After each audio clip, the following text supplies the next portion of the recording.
Good morning सभी को। एकलव्य परिवार में आपका स्वागत है। हम लोग केवीएस की परीक्षा, नए वर्षों पे आने वाली यूपी ट्रिपल एससी की सभी परीक्षा, यूपी पीसीएस, आरओ एआरओ, इन सभी परीक्षाओं को केंद्रित करते हुए current affairs, static GS, GS और बहुत से ऐसे विषय जो आपके लिए बहुत इंपॉर्टेंट है, उनकी क्लास शुरू करने जा रहे हैं। बहुत शानदार, धमाकेदार और धुआंधार क्लासेस होंगी, रेगुलर क्लासेस होंगी। आप लोग ज़्यादा से ज़्यादा चीज़ों को पढ़ना, समझना और अपने कमेंट्स लिख के भेजना। आज हमारी पहली क्लास है और हम लोग शुरू करते हैं। हमारा पहला सवाल, कौन सा देश पहली बार नवंबर 2022 में इराक की जगह भारत के लिए शीर्ष तेल आपूर्तिकर्ता के रूप में उभरा? तो इसका आंसर होगा सी, रसिया। आपको बता दूं कि यूक्रेन और रूस के वॉर के कारण रूस ने सभी देशों को जो तेल दे रहा था वो देना बंद कर दिया, जिसका कारण अमेरिका रहा। अमेरिका ने सभी देशों से रूस का तेल लेने से मना कर दिया और इसका फ़ायदा भारत को हुआ है। भारत को रशिया ने सस्ती दरों पर तेल देना शुरू कर दिया है। क्लियर है?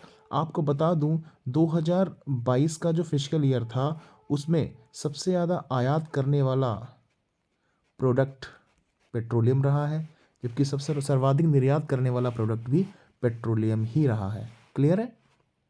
तो रूस इसका आंसर है। अगर हम बात करें जापान की, तो बेटा जापान के बारे में बता दें, अभी जो रिसेंट में आया है कि जापान ने अभी हाल ही में एक सम्मेलन जिसका नाम है क्वाड, इसकी अध्यक्षता की है। यानी क्वाड 2022 जो हुआ है वो जापान में हुआ, जहां हमारे प्रधानमंत्री जी भाग लेने के लिए गए थे। तो इस क्वेश्चन का आंसर है रूस। क्लियर है? हमारा अगला सवाल, किसने दिसंबर 2022 में वार्षिक जीएमआर दिल्ली एयरपोर्ट अवार्ड्स में safety performer of the year का पुरस्कार जीता? तो इसका आंसर है स्पाइस जेट।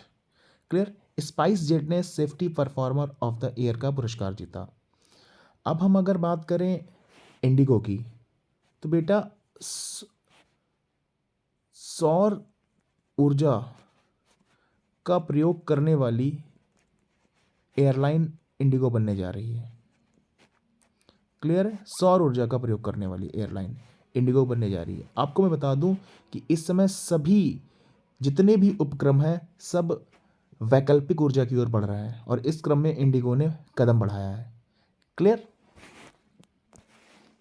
हमारा अगला सवाल, भारत की सेनाएं किस देश के साथ मेघालय के उमरोई में संयुक्त रूप से काजिंद नामक प्रशिक्षण सैन्य अभ्यास का आयोजन कर रही हैं? तो इसका आंसर होगा कजाकिस्तान। क्लियर? अब हम अगर बात किर्गिस्तान की करें, तो बेटा भारत और किर्गिस्तान के बीच में होने वाले युद्ध अभ्यास का नाम है खंजर।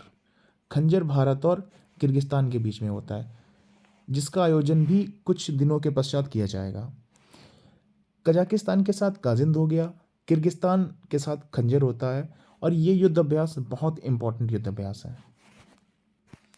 हमारा अगला सवाल, भारतीय सेना के एरावत विभाग ने किस राज्य में संचार बोध अभ्यास का आयोजन किया? महाराष्ट्र, राजस्थान, उत्तराखंड और पंजाब। इसका आंसर है पंजाब। क्लियर? तो ये अभ्यास पंजाब में किया गया है। इन अभ्यासों का सीधा सीधा संबंध आपसी एक्सरसाइज करना, आपसी चीज़ों को बढ़ावा देना रहता है। क्लियर? अगर हम बात करें महाराष्ट्र की, तो बेटा अभी हाल ही में ये भारत का पहला ऐसा राज्य बना है जिसने दिव्यांग विभाग की स्थापना की है। क्लियर है?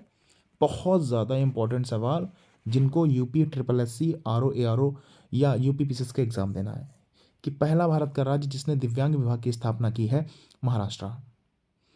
अगर हम बात करें राजस्थान की, तो राजस्थान के बारे में मैं आपको बता दूं कि सब सर्वाधिक सौर ऊर्जा के उत्पादन में पहला स्थान राजस्थान का है।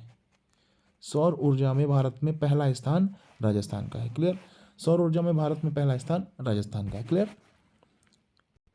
हमारा अगला सवाल, निम्न में से किसने दो डिजिटल प्रथम ब्रांड ओजीवा और वेल बीइंग न्यूट्रिशन का अधिग्रहण किया है? तो इसका आंसर होगा हिंदुस्तान यूनाइटेड लीवर, यानी कि हिंदुस्तान यूनिलीवर लिमिटेड। जबकि भेल, एच और स्पाइस जेट भारत के अन्य उपक्रम हैं। क्लियर? उदयनिधि स्टालिन ने 14 दिसंबर 2022 को तमिलनाडु कैबिनेट में किस मंत्री के रूप में शपथ ली? तो इसका आंसर होगा युवा कल्याण एवं विकास, खेल विकास मंत्री। क्लियर? ये तमिलनाडु कैबिनेट में है और स्टालिन तमिलनाडु के ही रहने वाले हैं। क्लियर है बात? अगला सवाल देखते हैं। निम्नलिखित में से किस राज्य या केंद्र शासित प्रदेश को आयुष्मान भारत स्वास्थ्य खाता आईडी बनाने की श्रेणी में प्रथम पुरस्कार से सम्मानित किया गया? तो इसका आंसर है उड़ीसा। क्लियर? उड़ीसा। अब मैं बात करूं अगर दिल्ली की, तो दिल्ली के बारे में बता दें, दिल्ली ने अभी हाल ही में क्लीन डस्ट नाम का अभियान चलाया है। क्लीन डस्ट अभियान चलाने वाला दिल्ली बना है। जबकि अगर हम यूपी की बात करें तो उत्तर प्रदेश सरकार ने अभी हाल ही में सृष्टि पोर्टल लॉन्च किया है। क्लियर बेटा? सृष्टि 2.0 पोर्टल लॉन्च किया है यूपी सरकार द्वारा। बहुत इंपॉर्टेंट है और ये अभी नवंबर में लॉन्च किया गया है।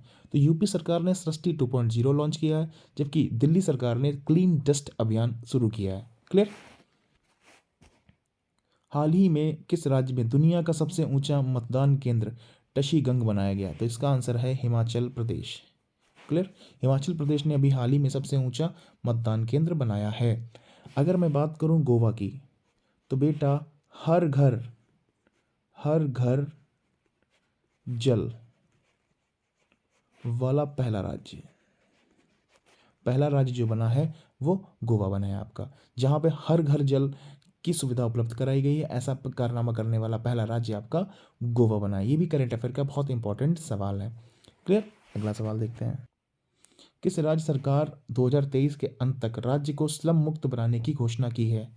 इसका आंसर है उड़ीसा। क्लियर? स्लम मुक्त का मतलब है कि कोई भी यहाँ पर बस्ती गंदगी से युक्त या गरीबी से युक्त नहीं रहेगी। अगर हम बात करें उत्तर प्रदेश की, तो बेटा यूपी के बारे में मैं आपको बता दूं, उत्तर प्रदेश ने हाल ही में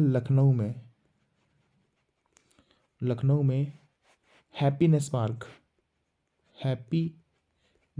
पार्क खोलने की घोषणा की है, जो कि उत्तर भारत का पहला हैप्पीनेस पार्क होगा। क्लियर? उत्तर भारत का पहला हैप्पीनेस पार्क होगा। अगला सवाल। अभी हाल ही में किस राज्य सरकार द्वारा नीति आयोग की तर्ज पर एक राज्य स्तरीय संस्थान बनाया जाएगा? तो इसका आंसर है महाराष्ट्र। महाराष्ट्र ने ऐसा पहली बार किया है कि नीति आयोग की तर्ज पर कोई ऐसा संस्थान बनाने की बात कही है। अगर मैं बात करूं केरल की, तो महिलाओं के लिए पर्यटन नीति लाने वाला पहला राज्य आपका बना है मध्य प्रदेश। क्लियर? फर्स्ट राज्य ऐसा है मध्य प्रदेश। क्लियर? महिलाओं के लिए पर्यटन नीति बनाने वाला पहला राज्य मध्य प्रदेश बना है। ठीक है, चलिए, तो हमारे आज के जो सवाल थे वो कंप्लीट होते हैं यहाँ पे। उम्मीद है आपको सारे सवाल समझ में आए होंगे, याद कर लीजिएगा, बहुत इंपॉर्टेंट सवाल है।